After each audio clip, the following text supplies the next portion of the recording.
everybody. This is Kevin Miller with the All Equity Podcast. And I'm super excited today because I get to meet and hang out with the one and only Aaron. And Aaron, tell the people a little bit about yourself and what you do and how we connected. Yeah, well, we connected on LinkedIn.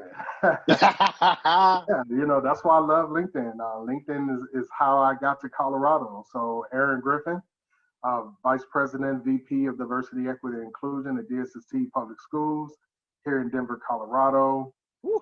Originally from Corpus Christi, Texas. Shout out to Roy Miller High School, Hillcrest, Northside. I always got to give a shout out to my childhood friends.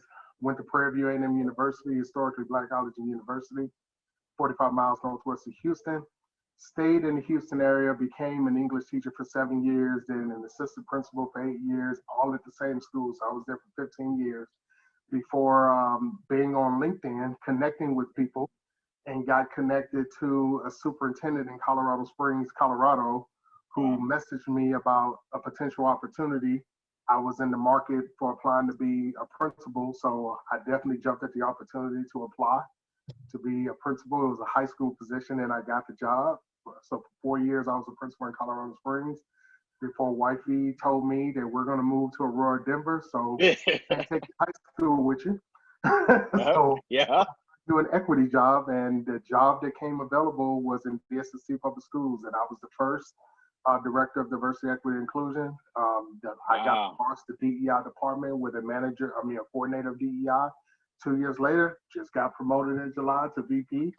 I have a new manager of DEI, and we're rocking and rolling. Me and my wife also run our own independent consulting company, Prosperity Educators, where we work with organizations and individuals on that DEI work, strategic planning, organizational planning. My wife does professional learning communities. We do a lot of PD and document analyzing, urban policy and analysis, and yeah. Wow. And you also got a PhD. Don't forget that. Oh yeah, that's right. You got a PhD. Yeah, my PhD is from Texas. Yeah, I got a PhD in curriculum and instruction with an emphasis in urban ed from Texas A&M University. Oh, hearing this right now. This is crazy. So here's the thing. For those of you who are not familiar with what someone like yourself, a position of VP in that particular space, what you actually do on a day-to-day, what does that look like when you get in the office? Well, right now we're not in the office. We're online. So, but basically, I've only been in that role for 3 months now. So I can take you back to when I started as Director of Diversity, Equity, and Inclusion. Mm-hmm. So a lot of my work was dealing with partnering with all 15 of our schools in the network. Where it was 14 at the time. Now we're at 15. So we're a public charter organization. 14 of our schools are in Denver Public Schools. One of our schools is in Aurora, Science and Technology. In the state of Colorado, charters cannot operate independent from a school district. So all of our charters are charters. There are no private charters in the state of Colorado. That's in the law. So my role was to literally partner with schools, partner with departments across the home office network, partner with community people, and try to really drive the work, starting where we were and moving forward. When I started, we had already, DSST started their work in 2013-14 already. I came on in 2018. So my department came out of that work. They had an equity working group, and they made a recommendation that somebody on the inside had to own the work instead of outside consultants. So what was that turning point? What was was there an incident or something happened, or? That's the interesting thing. It was not an incident. It was not a lawsuit. What it was we worked with the National Equity Project. Mm-hmm. And the person I work with is Stephen Chang. Shout out to Stephen, does a lot of work. Stephen. And what happened is that they established an equity working group. And the equity working group came up with 8 paradigm shifts. And one of those paradigm shifts was equity is core. And out of equity is core, they said, how can equity be core if we don't have anybody in the organization owning and guiding this work? So out of the equity paradigm shifts, that was one of the things that were recommended, is that we have a DEI department. And then the second thing was changing our core value language to make it more inclusive. So I came in right when they had changed our core value language to have we in there to make it much more inclusive, much more diverse and equitable. And I started in May 1st of 2018. So that's the work I did as director. As VP, Gotcha. now I have a manager. I'm on the senior leadership team. So now I always had the ear of the chiefs because my boss is the talent officer anyway. Now as VP, I'm in the meetings every week. Gotcha. 1 hour, I'm sitting in the meeting with our chiefs, which is our CEO, the chief talent officer, chief of academics, chief marketing communications officer, our chief of staff, and our chief operating officer. So I sit at that table with 3 other vice presidents, VPs, VP of academics, VP of schools, and VP of development, our grant person. So I sit at the senior leadership table. I sit as a part of multiple steering committees, including our eSchool, launch of eSchool committee, our hybrid learning committee. I'm also on the social emotional awareness committee. So my role has now put me at a lot of decision-making tables because I'm a senior leader. In addition to that, the way my manager and I operate, so even if we were in school, the way I function is I do a lot of my work at the home office level, focusing on goals and our cross-functional strategies. So I'm literally meeting with somebody from the communications team, the operations team, the academics team, the culture team, every single week. Like I'm helping guide development for our school directors, which are principals, the assistant principals for the deans. So I'm a part of that development strand, but I'm also a part of the student services strand on student wellness and on staff wellness. So I'm a part of all of that while my manager is partnering with all the schools now. So that person, they are taking care of all the schools. We have DEI liaisons on every campus. We have equity working groups on every campus. They also run the affinity groups. I partner with 6 schools. They partner with 9 schools, and I own the work with the chiefs, the board of directors. We're doing some inclusive leadership work with them. I own all community partnerships. So that's how my role in VP has expanded from the director role. Now my role expanded beyond. I mean, I was already expanded, and they said that's why they moved me to VP because they said I was doing a lot of this work already. But now it's expanded even further now because and now, the tech math. like I meet with the CEO every 2 weeks. Like every 2 weeks, the CEO and I sit down for 30 minutes. I give him an update on our DEI initiatives. He gives me development on the spot development about me being more of a manager versus a leader and utilizing the resources around me because he knows I'll get my hands dirty. I jump in. And now he's actually coaching me along with my boss, the chief talent officer, on how to utilize the resources in the network in order to drive the work. Because his charge to me is you are not the sole architect of this work. You are the leader. You're not the flag of the DEI. I am the final D. I'm the decision maker. But utilize the people in the schools, utilize the teachers, we have 3 paraprofessionals who literally led DEI sessions for us. That's a first. We hadn't had that. That's really cool. This year, 2 front office managers and a teacher support aide led DEI sessions the last couple of weeks. So that's what happens, in my current role. They're forcing me to let go. A little bit. Woo! I can hear it like in your voice, like how excited you are about this. And I think that's, a lot. I talk to a lot of DEI consultants, and one of the things I know for a fact is that either you love this work or you feel like it's taxing. Oh yeah. It's either this thing, like it's like the monkey on your back, or it's you were called to do this. Yeah. And so take me back.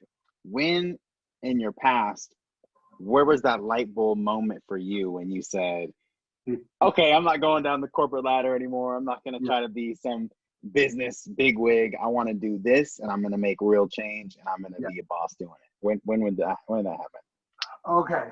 Well, my 3rd year Prairie View, I didn't say junior year, I said 3rd year. Let's be clear with that. My 3rd year Prairie View, I pledged. I had a great time. Nice. And I wound it. It wasn't because I pledged. And my friends, sisters, my non-Greek, it wasn't because of them. I made a decision not to go to class anymore because I was just tired. My mom was going through some sicknesses, and I was just tired. And I started doing a lot more drinking at that time. Yep. And I got 6 Fs in one semester. I'll never forget that. I got 6 Fs. And I thought, but I went to an HBCU. So the thing about HBCUs is they do a little extra to keep you. I'm not saying PWIs don't, but a lot of people don't know that. I actually didn't because I didn't go to HBCU. So I'm gonna tell you what they did. I got put on academic probation, and in the summer I had to get a 3.0 with 12 hours. So I got my 3.0 with my 12 hours, got reinstated off of probation, changed my major from engineering to English because I said I can write, I can talk. I like hip hop. I like Shakespeare. This is what I'm gonna do. Became an English teacher, walked in, looked at the curriculum, and said, "Why in the world is the Harlem Renaissance not in the curriculum? Why is Langston Hughes not here? Why are we only talking about?" So I immediately started incorporating hip hop and everything in there, and I would just let kids talk. Like my class was loud, but I had no classroom management problems. I think over 7 years, I had, what was it? They had a fight. She put gum in her ear, and they play fight. I had 5 office referrals in 7 years. 5. That's it. 2 boys' fault because I was outside talking about something else. I should have been in the room. A girl put gum in another girl's hair, so that was like simple assault in the state of Texas. And 2 boys were play fighting, and I wasn't in the mood that day. They caught me in the wrong day, and they were play fighting. I said, "Go to the office." And as soon as they went, I went, "Dog, they ruined my record." They just caught me that day. But 5 referrals. And I had the emotionally disturbed kids, but I let kids talk. And I learned that if you just let kids talk and let kids engage and bring in, we would talk about The Simpsons. We would talk about figurative language used in movies. I would put Eminem, the non-cursing version. Like I was cursed with this curse is just cursed. I put that on the board and let kids debate for 15 minutes. What figurative language was that? Some said it was personification. Some said it was a metaphor. Some said it was this. I put Bubba Sparks. I didn't choose to rhyme. Rhyming chose me. I'm about to hit the track running like a nosebleed. Put that on the board and kids debated what figurative language was being used. And I just sat there. That's dope. So I learned. I said, maybe you just let these kids talk and do their thing. They do it. So I did that as an English teacher, became an assistant principal because I said, you know what, I got to change. Whoa, how did you become an assistant principal? You were an English teacher. A lot of people don't know how that works. So in the state of, well, not in the state of Texas, but in our district, you had to be a teacher for 3 years and then you could apply to be an AP. I'm glad you stopped me because what happened is my first month as a teacher, I didn't like the curriculum. So I said, I'm going to go be a superintendent so I can change the curriculum. So I went back to Prairie View, drove down to Prairie View, walked in and said, I need my paperwork to be a superintendent. They said, "Baby, you look young. How old are you?" I said, "I'm 25. They said, "How did you become a principal so fast?" I said, "Oh, I'm not a principal. I'm an English teacher. I just started teaching." They said, "Baby, you got to be a principal first." I said, "Well, give me that." So I got my principal license. 7 years later, I get promoted to assistant principal in the same school. Remembering what I did, I started doing PD. I didn't know it was cultural responsiveness and relevance. I didn't know that's right, because you're just being yourself. I was just being myself. If you look at the body of research, teachers of color tend to be culturally responsive and relevant. The problem we run into in the classroom is that when the organization does not allow us to teach according to ourselves. And that's why when people say race matching doesn't work, yeah, it doesn't work when you don't allow a teacher of color to be their full authentic selves when they teach. If you force me to be Eurocentric, then I'm not going to be successful because that's. And what happens when you force somebody to be Eurocentric? What path do they go down? What are the consequences? This is what happens. Feelings of isolation, feelings of being invisible, racial battle fatigue, microaggressions, all the stuff comes up. And then eventually we get burnout very quickly. We get burned out within a year. And within 3 years, we're either out of education or we're out of that school or we're terminated because they say we're not a culture fit or something. So let's stop there for a second because the terminated part, that happens to so many people. So what? Okay, devil's advocate. So the leader, right, the white corporate leader or the white principal superintendent, they're concerned, why can't I retain Black and brown, authentic, educators, what's going on. And in your opinion, what you're saying is probably that it's the burnout because of what they're really feeling and not expressing it. How do those leaders, those white leaders, become better allies to create that safe space for them to really show up to work as their real self? Well, let me clarify. That's not an opinion, that's a fact. There's a whole body of research that has, where teachers of color and leaders of color have named these things as issues. Right. So the leader, the white leader, they become an ally by first acknowledging that they have a bias. They need to acknowledge very seriously, I have a bias that's resulting in me not being able to retain teachers of color or leaders of color. They have to own that. What's happening is they don't own it. And what does owning it look like? So I'm gonna tell you what it's called when they don't. It's called, with white leaders, it's called white fragility. Right. Okay. When black leaders do it, it's fragility. Everybody has a fragility. Everybody has it. So what that looks like is they get questions about, hey, why can't you retain staff of color or whatever? And they do the victim blaming, the deficit theory. And what happens is they blame that person for their inability to fit into the organization. As if when I come to work there, I'm supposed to fit in. You hired me for a specific skill set. Yeah. But when you minimize me and take away who I am, my skill set is thus diminished because my skill set is a part of my personality. And they don't separate the two when it really should be. Separate the two. But see, think about it. That's what happens to children. You have children coming to the school, and in schools, we want them to leave that part of them in the neighborhood. They can't do that. So then when they don't leave that in the neighborhood, then it becomes problematic. So for adults, it's the same thing. And then we show up in team meetings and things like that, and we're silent. We're quiet. And they're saying we're not participating because you basically showed me, you didn't have to tell me, you showed me that my voice does not matter. My expertise does not matter. My knowledge does not matter. Because every time I make a recommendation, y'all say, well, this is what we do. Oh, that's nice, but that's not how we do that. And then what about the disciplinary part of that too, right? So like if someone raises, whistle blow, okay, well, you're fired now. And then what happens from that is, if you look at the research, again, this is a fact. If you look at the data will tell you that Black and brown teachers are more likely to be in Title I schools, which are high poverty schools, or turnaround situations. Majority of principals of color are in are start off, well, I'm not gonna say that because I can't prove that data. But a lot, I'm gonna say many principals of color, I was one, are in turnaround schools. Gotcha. And if you look at the data, the recidivism rate, not the recidivism rate, the retention rate is much lower for teachers of color and leaders of color. Because a lot of times we are in tough situations. We're not in the schools that are controlled, quote, unquote. We're in schools where they have a lot of turnover and a toxic culture. So then we stay 1 to 3 years and we're out. The leader may stay 1 to 2 years and he or she's out. So that's what happens. So when I became an assistant principal, I immediately started focusing on how to make the environment more culturally responsive. I didn't know that's what it was called. I called it multicultural.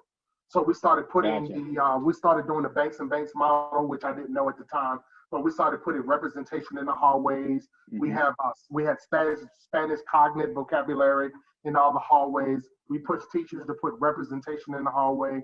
I pushed back on Black History Month a little bit, and I'm like, why are y'all putting Michael Jordan in the back there and Tiger Woods? And they said, what's Black History Month? I said, the kids don't know them. I said, I work right here in this school, and you don't have me up there? I said, why isn't my face back there? And they said, well, who are you? I said, I'm the doggone assistant principal. And I'm a former English teacher, and I'm a former coach. I am just as important as Tiger Woods and Michael Jordan. Just because they're millionaires and on TV don't mean that they it. The kids so, me. I was just having this conversation the other day. I'm glad you brought that up. So my background, right? One of the weird things is people will do that ageism thing, right? Oh, he's 25, right? But clearly I've accomplished more than a lot of people do in their life. People know that about me. Yep. But they're gonna put well, he's not Steve Jobs. He's not da da da. He's not right. Okay, so here's the reality of the situation when I look at it, right? So there's not a lot of people who not only survived tech, walked away, then became a founder, then empowered thousands of people, changed hundreds of people's lives, and then didn't go the whole, I'm going to go sell out and go get bought out by this white dude that's a billionaire and go talk and let me hang out with them now. Yeah. Right? So that, like, I feel like that's like such a microaggression, right? Where people don't want to acknowledge people like you, people like me who really are on the ground floor, who've been doing this. I've been mentoring kids for 10 years. Yep. And so people are like, oh, Kevin, now that you're visible, you should start mentoring kids. You should join our program. And like, excuse me? Like, did you not do your homework, man? Nope. Okay, so and I think that's also, people do that because they don't want to believe that you are like a Tiger Woods. Yeah. And it bothers them that they don't see that excellence in themselves. Precisely, because I see it in me. Like, okay, I don't play golf, but Tiger Woods don't write books. Right. I can't dunk, but Michael Jordan don't publish articles. Right. I remember a while back, it was my brother.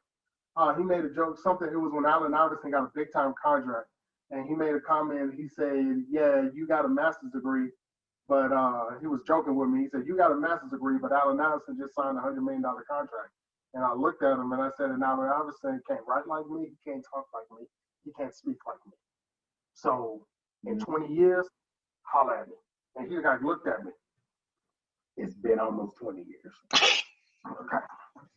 Nothing against the man. I just said in 20 years, holler at me. Because I know the research. I see what happens sometimes when athletes are not controlling their money well. Yep.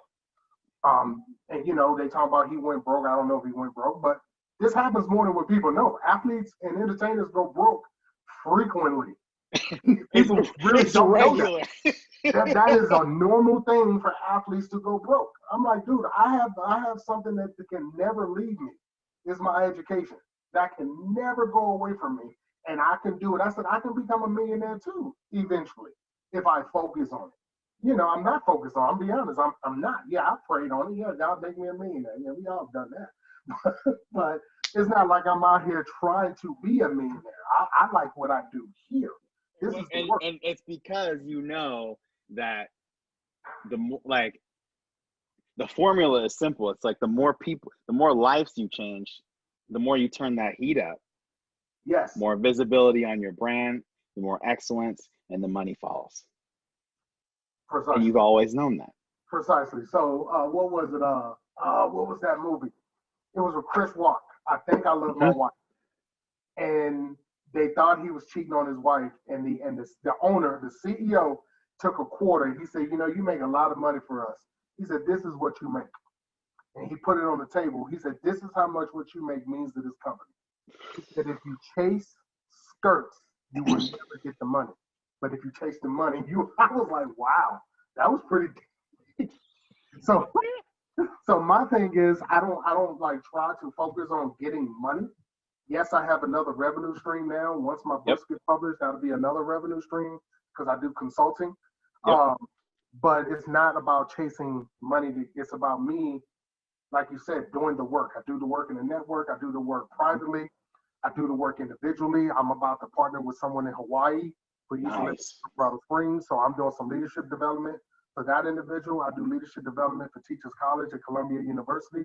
So there's multiple ways I can take care of my family. Now, and for other DEI consultants, what was that switch for you when you said, okay, I don't just want to do this in the school as an employee, but I also want to be my own boss? What happened? So when I was a principal, I worked. Keep it real.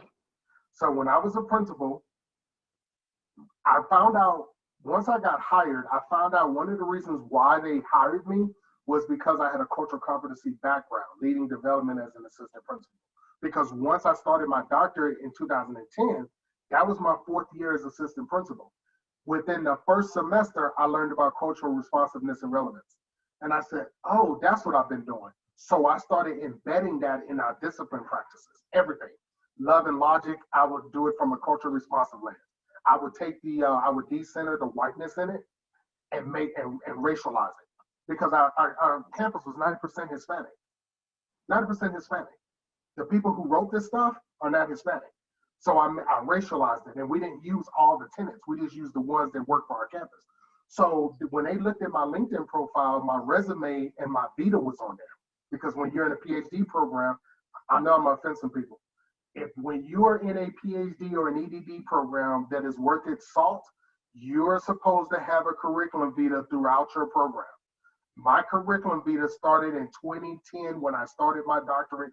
So 4 years later, when I got recruited, they looked at my CV in public ed, not higher ed, and saw all the presenting I had done. Okay? I'm saying that because there's some doctoral students out there that don't have the CV. That's not good. How do they? Yeah. So you think they need to get some coaching on that, or what? How would you recommend they get? They need to go to their chair or their dean and say, "How do I do a CV?" Or join us in Facebook on race mentoring. plug. Because I'm like, come on, man. So they recruited me, and I get the principal job. A week later, I get an email saying, "Hey, you're going to start developing all new teachers on cultural competency." I'm like, what? I haven't even learned to be a principal. Y'all have been a principal 1 week. So for 4 years, I trained all new teachers on cultural competency and my staff. We did it every month. My former boss became a superintendent. And a month later in Illinois, she calls and said, "Hey, I need to talk to you. I need you to go get a vendor license or an LLC or something." I'm like, "For what?" "I need you to come do cultural competency training up here." That's how it happened. That was never in my purview to decide I'm going to be a consultant. So you never said, "I'm going to be a business owner"? No, I never said that. The opportunity, she said, "You need to go get your LLC or something." So I started consulting for her outside of Chicago in Thornton Fraction School District. And then once that started, then all of a sudden, what happened? I mentioned something to somebody, and then, I know what it was. I was a part of Talk to Action, which is a grassroots organization, group of people here in Denver, Colorado. And I was a part of RPI, which is an arm of that, which is Responding to Power and Influence. And I'm sitting there and I'm talking, and one of my colleagues, who is a CEO of another charter network, turns around and says, "Hey, do you do leadership coaching?" And I said, "Yeah." And she said, "Let's talk." She hired me to coach one of her principals. So that was the second, and I said, "Wait a minute. On something. So I started talking to the wife, and we start trying to come up with ideas. I go to AERA. I get an email saying, "Hey, are you going to be at AERA?" I said, "Yeah. Can you meet with me?" And it's a representative from Teachers College, Columbia University, wanted me to be a professor for the summer SPA program, the summer principal. I couldn't do it. So then she said, "Okay, would you coach?" So I wound up being an intern coach. So the following year, So I was doing it for a year, and then finally my wife and I, we settled on, the name is going to be Prosperity Educators. We're grounded in spirituality, education, hope, spirituality, which is ironically my second book my third book that'll be coming out probably January-ish. It's called The Power of a Praying Principal, and it talks about my spiritual walk as a principal in my high school. And it says an attitude of faith, hope, purpose, meaning, and spirituality in school. So Prosperity Educators is about faith, hope, meaning, and that alignment. So that's why we called it Prosperity Educators with the little tree roots. So that's how I wound up getting in there. And as soon as we transitioned this past year, business shot up. And then now, guess what? With everything going on, I started getting calls from corporations and cities, and hey, I can do that, but you got 1,000 employees. Like, let me send you to some colleagues of mine who can do that. I said, I have a full-time job now. If I didn't have a full-time job, right? Yes. But see, that's my secondary income. My main income is my full-time. So that's how I wound up becoming a consultant. And that's been about a year since you've been having your own LLC. A year with the LLC, but 2 years doing the work. I just didn't Wow. become an official LLC until last August. Gotcha. Yeah. And so for other consultants who want to go down that same path, would you recommend that they wait, or would you recommend that they just do it and then go market and get the work? Just go do it. Just do it. And this is the way you do it. See, my former boss was so nice about it. This is what I found out from other consultants. People always ask you for your expertise. For some, like they know, like they'll come to you and say, hey, would you mind doing a presentation for us? And, I'm like, yeah, because I like presenting. Hey, would you mind looking at this report? Start charging. Start charging. And why? Why do That's you what feel you do. so? A lot of people, they say, oh, well, it's pure. The work's pure. What I'm doing is helping the community. Why should I charge? Because they would pay someone else. Trust and Why? believe. Why would they pay someone else? Because that person charged them. See, if they know you're free, they're gonna always come to you. Thank you. Oh, thank you so much. They're gonna always come to you when they know you're free. Every other day, I swear. Yeah. They will always go to the other person. And a lot of the times, guess what? Yeah. They go into the black or brown person who's free. And then they go into the white corporate who ain't. They're going to come to you because you're free. As soon as you say, let me send you an invoice, then you get the stutter or the step back. The step, exactly. You get the step back. Now, and somebody would say, well, what do you charge? There's no real formula to the fee structure. I got some mentorship from a well-known consultant who told me how to charge. That's a great way to do it. Get a consult.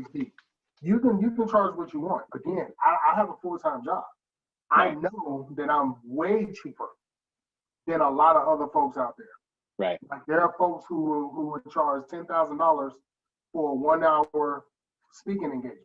There are folks that charge $5,000 for 3 hours of PD. I'm nowhere. Well, no, I'm not. I'm about maybe 50. You don't have to say if you don't want. Yeah. You don't have to say you're. And it varies where it is in the country, how much travel I have to do. Like if I have to travel, they pay for the travel. I don't pay for my own travel. So my travel is in there.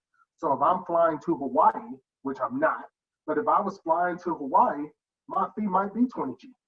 And for other consultants, because they got to pay for that, and for the hotel, and for the rental car.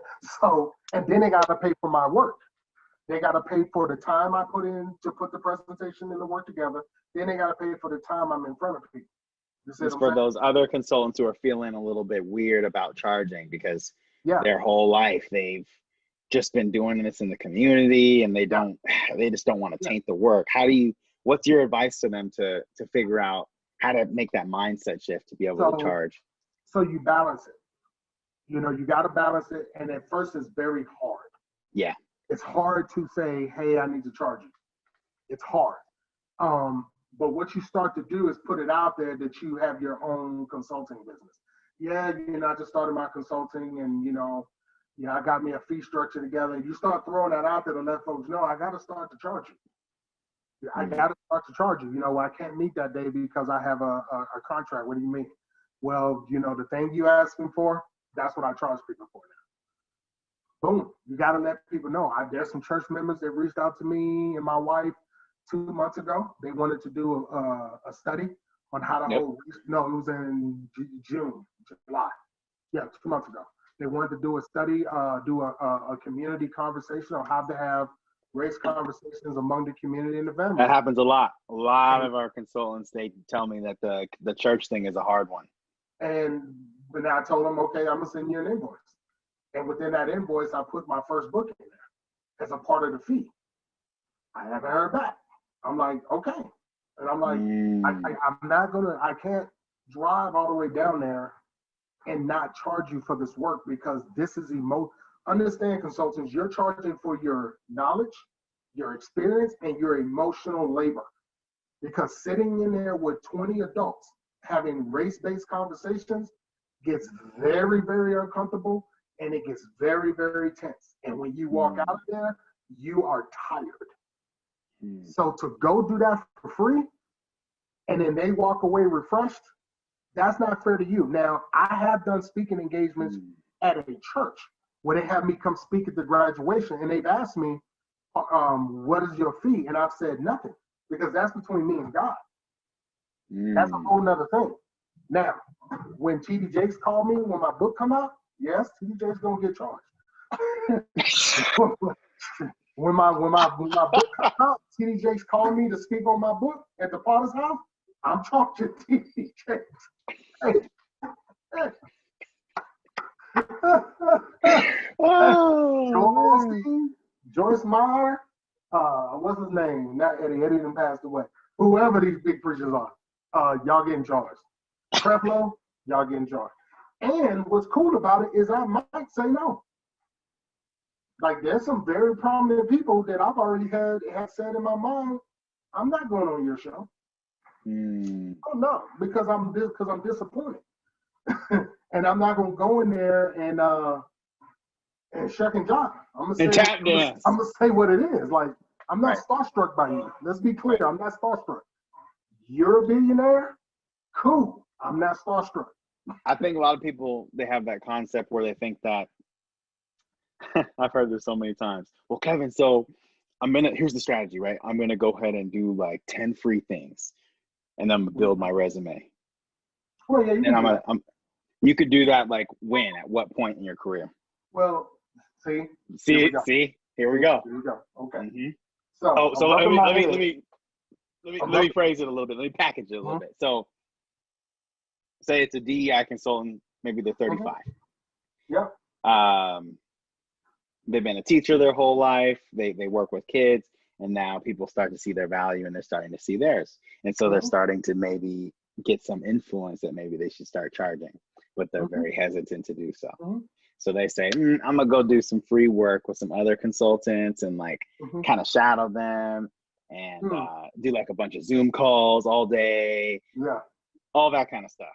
And I'm gonna build my name, and then maybe I'll charge people later, maybe a year from now. So,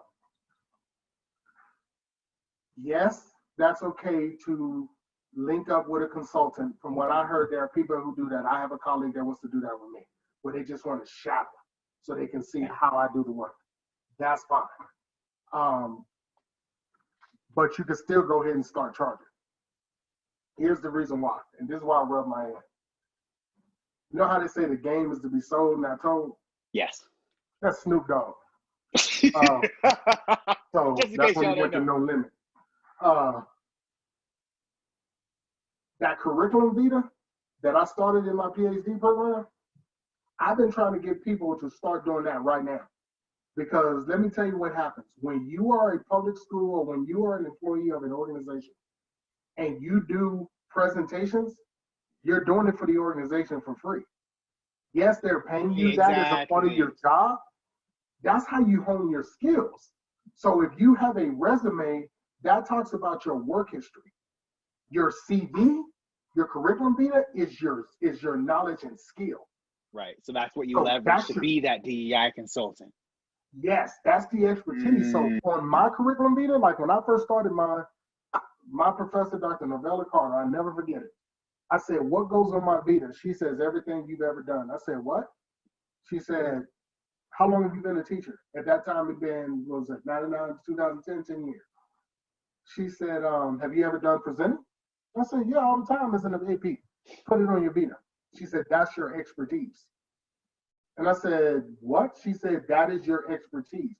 My Vita is almost 40 pages now. And that's nowhere near like anyone like, wow. This is like 100 and 150 pages. So mine is almost 40 pages. And when you look at mine, and to some people, that's a lot. When you look at mine, you see my work all the way back to when I was an English teacher.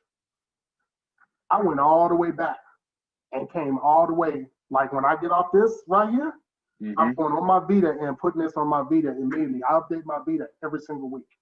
Wow. Okay, we need to slow that down because that's gems for people because I don't think they fully got that. So.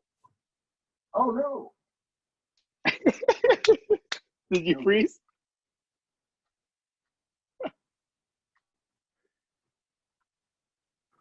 So when it comes to the curriculumvita, first of all, is it better to hire someone to do that? Or is it better to really just learn that from the start? And then what's your process for updating that and communicating that and marketing that to the right people? How do you actually market that? So you do the video yourself. Okay. Because if someone else does it, then you don't know your own work. Like if you do it, you know what you've done. Like on my Vita, I can tell you what I've done. I know all the stuff I've done. So you do it yourself. And what you do is you can start with something that's recent. Like if you did a presentation last week, like go to Google and Google curriculumvita, and you can get Vita templates. Find a prominent scholar or somebody you know who has a Vita and say, hey, can I use your Vita as a template? My Vita came from my professor, but then because of the mentorship of Dr. Donna Ford out of Ohio State, I borrowed, she shared her Vita and I borrowed the way she did her Vita, and I just combined both Vitas into this. Got it. Because I have so much work, she showed me how to break it down. So your Vita starts with, like, my Vita has a section that says professional development presentations. Any PD I've done from when I was a teacher to as far as last week, all of it's on there. And do you have to have a PhD for that, for the Vita? No, you don't have to have a PhD for a Vita. Got it. No. Got it. So, and then like, let's go back to the title page. The title page has my name. It has my title in my organization. Gotcha. My consulting. It has my email. And then it has my educational experience. Then it has my work. It's almost like a resume to start off. My work experience. And then it gets to my expertise, my areas of research focus. Now I get to, what else is on there? My publications. Now I have publications. And they just say this is all the way down to professional development. So if you pull the Vita off of Google, you can use that as a template and just put it out. So start with that. As far as marketing that, something happened with LinkedIn where that's not on there no more, that option. I used to have it on LinkedIn, but I update it every week. And what happens is that it's on my own website. It's on my website, www.draaronjgriffen.com. It was posted on LinkedIn. I usually send it when people, like, I just got somebody that reached out and said, hey, would you be interested in doing a conference? Got you. Use it as your bait. Right. So for that, I didn't charge. They're like, hey, would you be interested in presenting? Because it's an international conference. Yeah. I present there because now my voice is spreading overseas. Yeah. I uploaded my Vita and said, hey, just so you know, here's my Vita. And what tends to happen, what has happened about half the time, they see my Vita and suddenly they say, hey, I want to partner you with somebody. Like, prime example. Today, I didn't even have to share my Vita today. Somebody has my Vita. I was on a call today. I got an email asking me if I would be interested in being a board member for a new charter in Denver. So I said, wow, board member. You know, that's volunteer. Right. So I'll go to the presentation to see what's up. Before we got off, the lady said, hey, can you hold up, Aaron? Everybody got off. She says, hey, one of my friends at the League of Charter Schools mentioned you. And I said, yeah, that person has my Vita. I consult for them. Wow. And I'm presenting at their conference in 2 weeks. No, in next month, October. Hey, we have this thing that's coming. Would you be interested in being one of our trainers? They said, we already got the grant money. Brilliant. Would you be interested in being one of our trainers? And I said, yeah. That's the power of that Vita. That's how I teach in college. I sent them my Vita because I wanted to be one of their professors. They asked me what I do to be a leadership coach. Yes. So that's why that Vita, you just market it. Like when you're talking to people, when people are asking for a job reference, like looking for a job or something, put that Vita up there. Post it on LinkedIn, not for the whole world, but it's like a place where I think you can put it. I just haven't found it. Yep. So folks, you can put that on your about section on your LinkedIn, like where it says featured. So you can showcase your Vita, your website, cover letter, all that good stuff. Yeah, so that's where you put it. But something happened. It's not letting me do it. It doesn't look Yeah, the same. I know why. It's because you got to hit add profile section. Ah, damn. There you go. There you go. I got to get it back. They deleted it, so they didn't make it the default anymore. So you got to go back into the back end, add it as a profile section. Like after this, I'm sending you my Vita. Yeah.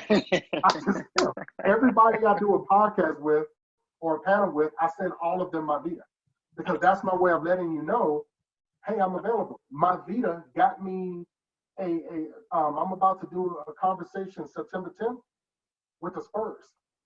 One of my colleagues in Texas got me on a panel to speak to the Spurs organization. Popovich might be there. Some of the players might be there. We're doing it virtual. I'm gonna get to talk about COVID-19, xenophobia, and racism, and the impact on the community from the P12 perspective. I'm on a panel with 2 professors. Wow. Texas A&M San Antonio. That Vita, because they asked for it, they say, hey, we need to see his Vita. Okay, yeah, he can do it. They always ask about that Vita.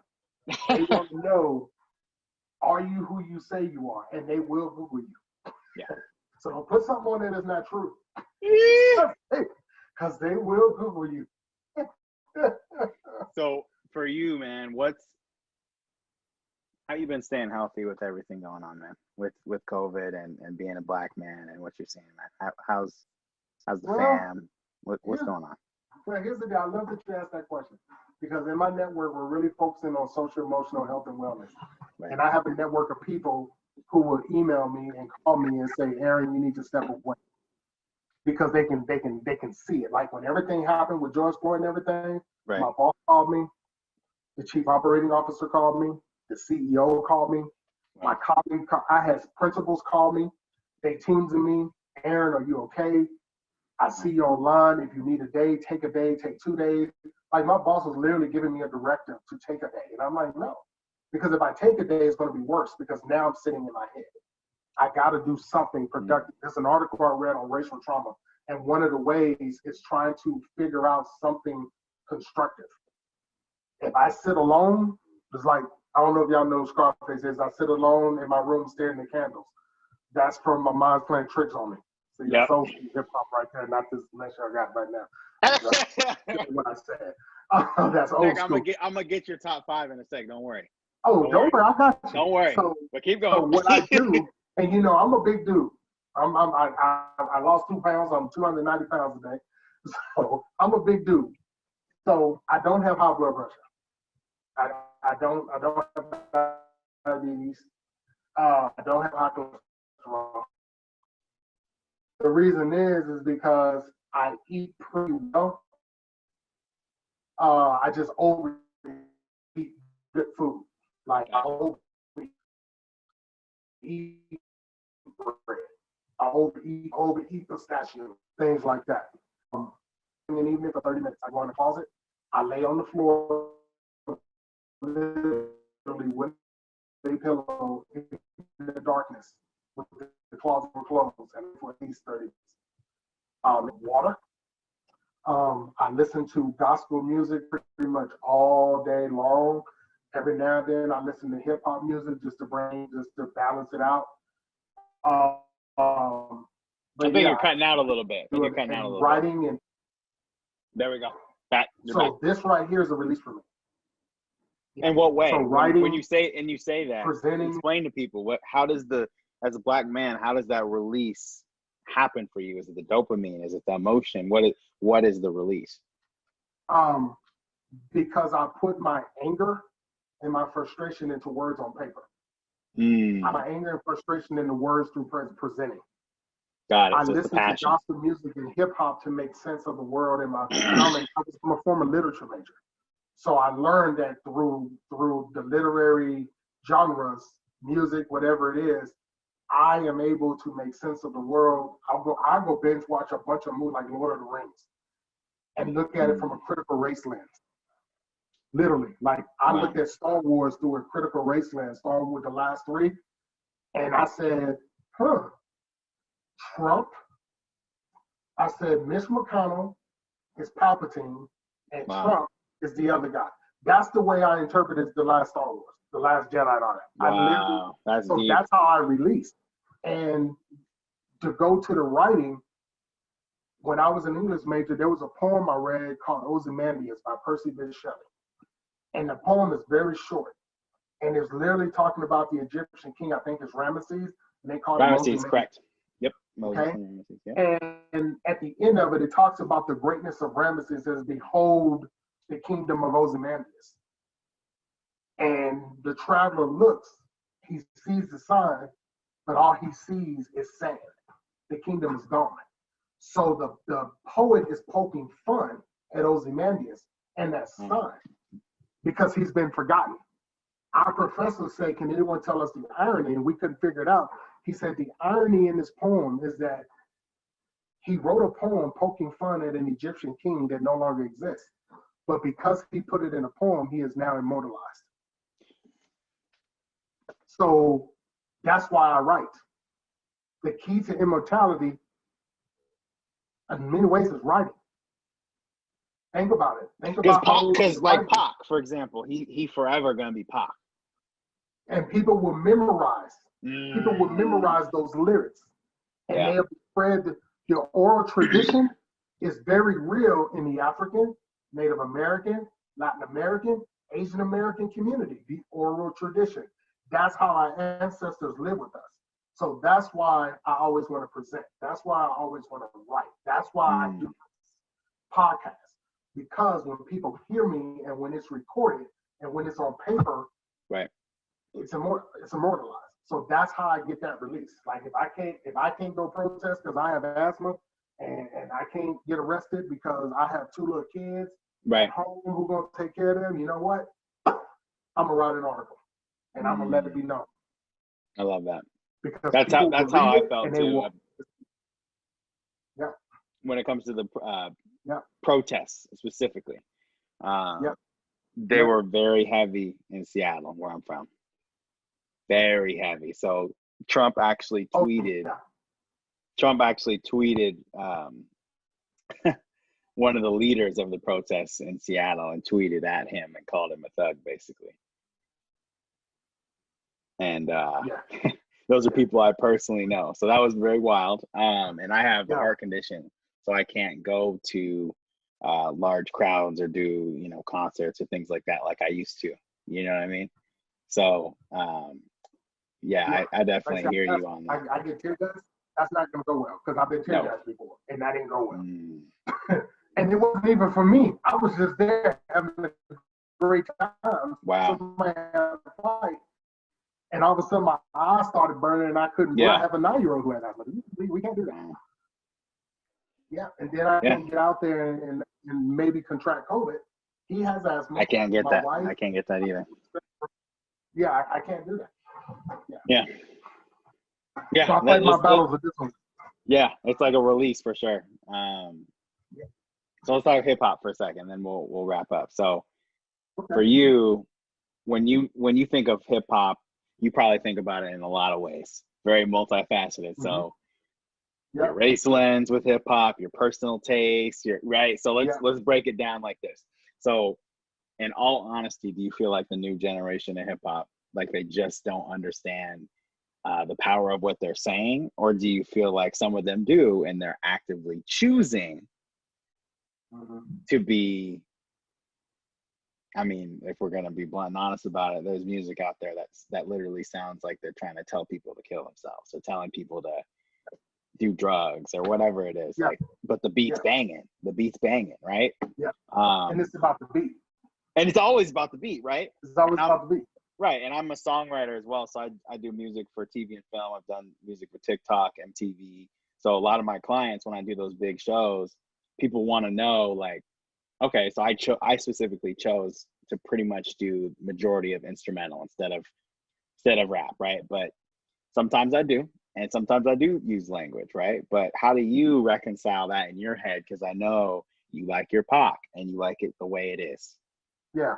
You like your Jay-Z the way it is, right? So how do you conceptualize, like, this is rap music, this is positive, this is rap music, it's not so positive, but I'm gonna listen to it anyway. Right. So I don't listen to rap right now. Okay. I really hadn't listened it's very rare. but it's also, unfortunately. So here's the thing: when rap music first started, I was that child. I'm a child of the '80s, mass incarceration, the crack, all that. So when Sugar Hill Gang and these folks came out, I was a little bit of a kid, and I didn't know what was happening. But rap back then was more politically and socially conscious, rapping about the same stuff. But remember, profanity was not allowed on the airwaves, and it wasn't being sold necessarily. So it was real socially conscious, and I've always been a child who enjoyed the blues. So rap to me was a lot like the blues. I see. Okay. So then we get to the mid '80s, and now we have Cool J, with Ghetto Boys, we have everybody coming out. I wasn't into rap still. I can hear the music, and I like the beat.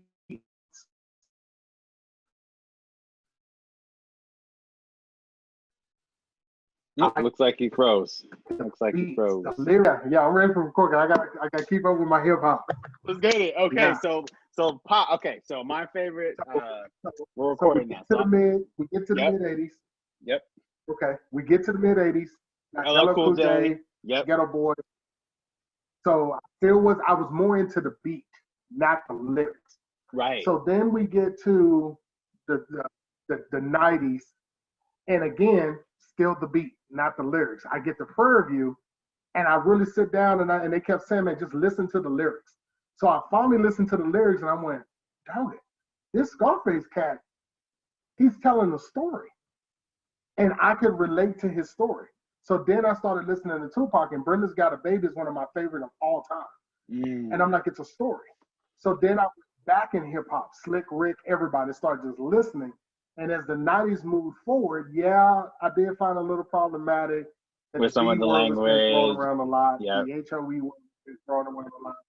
And, and I was like, but then I went through a phase where cultural and social influence, guess what? Yep. I'm in it. I'm saying the lyrics and everything. Yep. Then I get back to the 2000s and I get married, and that's out of my vocabulary. I have kids now. That's out of my vocabulary. So to compare the hip hop now, no, and to say, like, I have a problem when people say I don't understand. That's not true. Don't say you don't understand. Yeah, that's a lie. Because that's a lie. Yes, you do.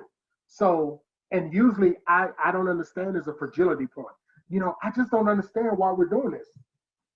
Well, because I said so. Why do you have to understand? Or you're choosing not to understand. I told you why we told you why Black Lives Matter. We've told you about this. We've told you about that. What do you mean you don't understand? It's right in front of you. Don't tell me. That fragility point when someone goes, oh, well, you said Black Lives Matter, but all lives matter is their response. That's that fragility point. I've always asked this question. I started asking people a few weeks ago, what would have happened if Black people had said all lives matter?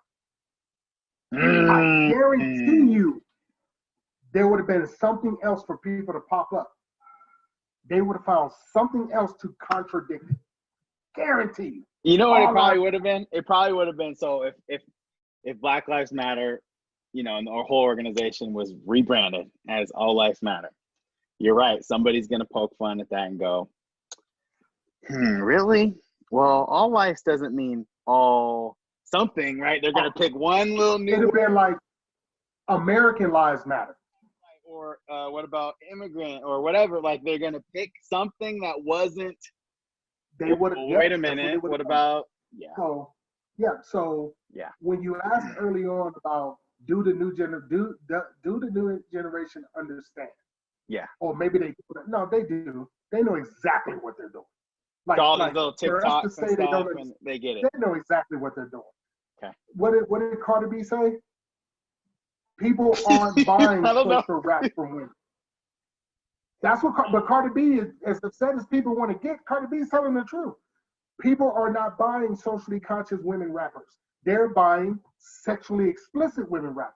If you don't want to see it, don't buy it. Got it. She's marketing. And that's the thing about this capitalism in America. People market to what people ask for and run to. That's supply and demand. So they market to it. I'm not saying it's right or wrong. That's what it is. So these rappers know what they're doing. They know exactly what they're doing. They can, in my opinion, 99% of them can't rap. I know I can't. But when I try to listen to it, I'm like, this is garbage. I'm like, I don't even know what this dude said. Nigga, and it's the same beat. It's the same beat. It's the same trap beat. It's the Lex Luger 808 from like 2009. They just kept replacing the 808 with like a C sharp. Beat. Just like Zydeco. I'm about to upset some New Orleans people. Just like Zydeco. When we was at Fairview. It's the same beat. And I love my New Orleans folks. Hey, love you. Love you.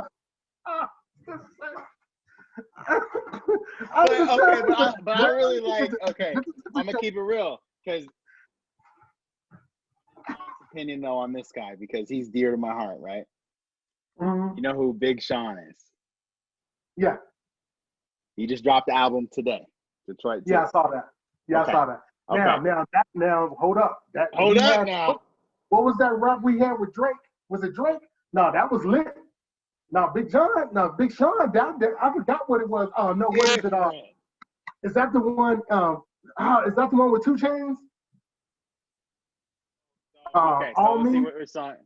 Yeah, On Me. Let's see what other ones. Him and Drake, Big Sean, and him, Jam, and 2 Chainz. No, that's what it was. It was My Click, boy. My Click, boom. Control with Kendrick Lamar. Remember Control? I did. You know what? I went on and listened to Kendrick Lamar. He's nice. He's definitely an acquired taste, though. I like that one he did with what's his name? Shadow, the dude from Iron Man. Yeah. John Chapman. I like that video. I was like, man, this type right here. No, he's nice. And so here's what people will say. They'll go, okay. So it's like the Holy Trinity, basically, right? So it's like Big Sean, Kendrick Lamar, J. Cole, right? Yeah. And people say, and Drake, of course, right? So maybe 4. So those 4 people. Outside of that, you got your Cardi B's, your Meg Thee Stallion, all this new age stuff, Little Uzi Vert, all these names that don't make sense. Yeah. But when we're talking about those 4 particular people, I think they did the business right, and I think that they also are being authentic to who they are. Yeah, Drake's not pretending to be some gangster rapper. Yeah, he's not flying on songs. But he got some jam. Oh, he got some exactly. I know what I listen to in the airport. I know what I listen to walking through the airport. I know what I listen to. Yeah, but you asked. I know before we close, you wanted to know my top 5. I need to know it. I'm sorry, I got it. You got it. So I know it's hard to give you like to concise like that, but yeah, I need it. No, I need it. I have my top 5. And you do? Okay. I'm a loyalist, so let's be clear. I'm a loyalist. So number 1 for me is Scarface. Period. Number 2 is Pop. Number 3 is Biggie. Number 4, well, I think it kind of switched out. Well, number 4 for me was Eminem, and then number 5 for me was DMX. Those are my 5. Ooh, I like that list. Ooh, that's my 5. And people were like, man, how are you gonna put them? Because of the time he came out. Yeah. What I was going through, that's what spoke to me. Him and Eminem. I don't care what anybody say. That boy's lyricism. I'm gonna tell you what I used to do when I was writing my document. When I was struggling writing and getting writing block, I would listen to Eminem. Wow. And Tupac. I would listen to Eminem and Tupac for like an hour, and then sit down and write. That's how I got through my document. I would listen to Eminem when I was feeling kind of like depressed or like depressed, like down. I listened to Scarface and DMX. No, Scarface. When I'm feeling like, because I live in the suburbs, when I'm feeling like, I want to let people know, don't let the soup. I'll listen to Biggie and DMX because there's a reason behind it. And I remember my wife would get upset. I would roll down the street and put the windows down and play "Where the Hood, Where the Hood, Where the Hood." In Houston, in Cypress in Houston, I would roll through "Where the Hood" real slow. That's what I do. So that's my top 5, and no one can break that. I mean, that's my top 5. It's like people bro. Like real people, they don't want. It's our top 5 for a reason. It's not yours. That's my top 5. That's your top 5. Your experience, your lived truth. Like that's your top 5. Yeah. So somebody's gonna say, people ask me all the time, man, how is Jay-Z not in there? Because he's not. Tupac didn't like him. Speak to you like that. No, Tupac didn't like him. So I'm a loyalist. Tupac didn't like him. Real talk. Nas should be in there too. Tupac didn't like him. Oh, that's hilarious. That's hilarious. People are like, well, what about Biggie? That was, I think that was a misunderstanding. But he went at Jay-Z all the time. Wow. Because, Nas is in my top 5 just because he spoke to me for a reason. Like, there's a certain way about him. If I ruled the world, if I ruled the man, that song when I was a kid got me through some things. Yeah. So that automatically is just... Nas is in my top 10. Yep. Nas is in my top 10. Mm-hmm. I really don't listen to Jay-Z very much, but I will put Jay-Z in there. Cube is in there. Yep. You see what I'm saying? Cube's in there. Yep. Who else? Shoot. When people say KRS-One, he didn't really speak to me. I get that he's an elite MC, but he don't speak to me. He's just not. Yeah. When I go back and listen to him, I'm like, nah. Nah, exactly. No. Yeah. I like the beats like Eric Sermon. I like the beat. You got to chill. I like the beat.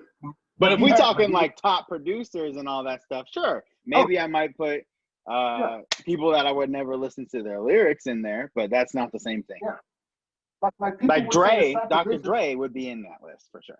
Right. Like people were saying sacrilegious that I got Eminem so high over all these other people. Well, put him on a microphone 1-to-1 with whoever you got. Right.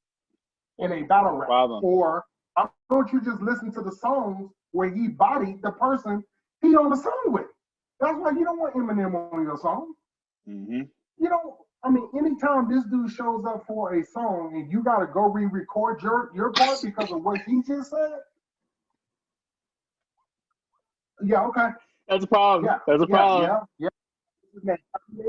When you got to go re-record your stuff because of what he just said, that tells you, I don't care what you say, that Eminem, when that fool rapped in Pig Latin, when he rapped in Pig Latin on that song, wow, excuse my e-patent, I was like, what? This fool rapped in Pig Latin.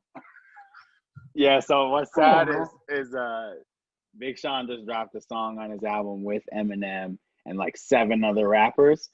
It didn't matter what anybody else said in the song. The minute he hopped on, it was like, okay, I see what's going on here. I want to hear him because he's subliminal with his messages. And every time somebody says he can't do it, he raps another one. I'm like, man, I can't touch this dude. Big when they Notorious Thugs. Nobody knew Biggie could rap fast like that. I was like, oh.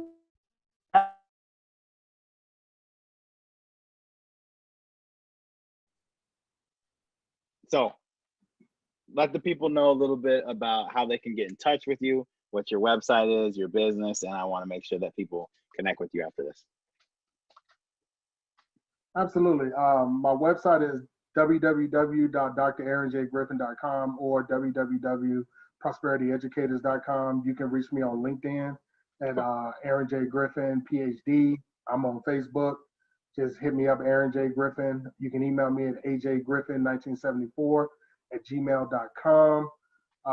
You want me to come do some work with you, I can. I got a book coming out in October. Woo! It's going to be finished today. I got the intro and everything done. It's called Challenges to Integrating Diversity, Equity, and Inclusion Program in Organizations.